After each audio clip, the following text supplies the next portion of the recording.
मार्गशीर्ष कृष्ण उत्पत्ति एकादशी। भगवान श्री कृष्ण बोले कि हे अर्जुन, अब मैं आपको उत्पत्ति मतलब मंगशीर एकादशी की कथा को कहता हूँ।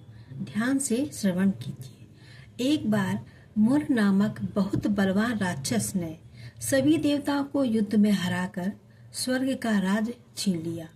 तब इंद्र, कुबेर आदि सभी देवता भगवान शंकर की शरण में जाकर बोले कि उस राक्षस ने हमें हराकर स्वर्ग का राज छीन लिया है।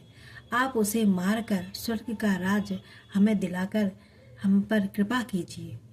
देवताओं के वचन सुनकर भगवान शंकर ने कहा कि हे देवताओं, आप इसी समय भगवान विष्णु के पास जाओ और उनसे विनय करो, जिससे वे सुर राक्षस को मारकर आपका राज आपको दिलवाएंगे। मैं अभी घोर तप कर रहा हूँ, इसलिए मैं तुम्हारी सहायता नहीं कर सकता हूँ। भगवान शंकर से निराश होकर सभी देवता क्षीण सागर में विष्णु भगवान के पास जाकर बोले कि हे भगवान, हमारी रक्षा कीजिए। हमें मुर नामक राक्षस से हराकर हमारा राज जो छीन लिया है हमें वापस दिला दीजिए। आप उसका नाश करके हमारा राज हमको वापस दिलाइए। देवताओं के दीन वचन सुनकर भगवान विष्णु बोले कि हे देवताओं, मैं उस राक्षस को मारकर अवश्य ही तुम्हें स्वर्ग का राज्य दिलाऊंगा।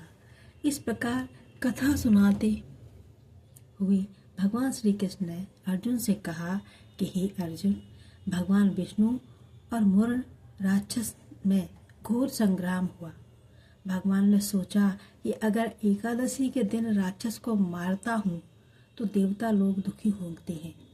वे इसी विचार में थे कि मुर राक्षस ने भगवान विष्णु पर भयंकर अस्त्र चलाए, जिससे घबराकर भगवान कैलाश की तरफ भागे। मुर राक्षस भी पीछे भागता हुआ आ रहा था। भगवान ने अपनी शक्ति से एक कन्या को प्रकट कर खड़ा कर दिया और स्वयं अंतर्ध्यान हो गए।